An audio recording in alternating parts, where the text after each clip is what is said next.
Je suis éditrice et je suis originaire du Gard. J'ai passé mon enfance à être dans un sentiment d'exil par rapport au pays qui était celui de ma famille.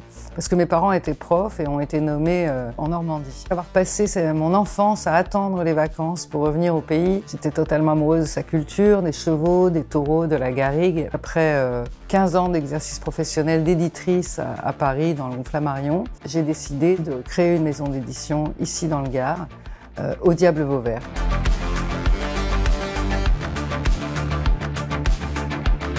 Le Diable est très différent de toutes les maisons d'édition. On est très loin des centres décisionnaires et pourtant on prétend développer un catalogue littéraire qui intéresse la France entière, voire le monde entier. L'idée d'ailleurs c'est de publier peu et de suivre les auteurs et de les accompagner. Chaque livre on défend et chaque auteur de façon unique, donc très bio, c'est du cousu main.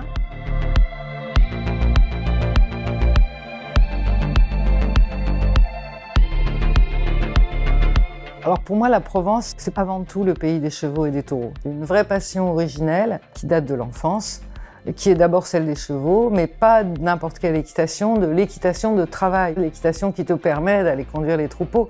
Ce qu'on pratique en Camargue. Quand on aime monter à cheval et qu'on aime les animaux, c'est magnifique. Quand j'ai rencontré la culture ici équestre et rurale autour du cheval et des taureaux, c'est un univers qui est à la fois très noble. Ensuite, a décliné toutes mes envies d'en connaître plus sur le cheval, les animaux et la ruralité.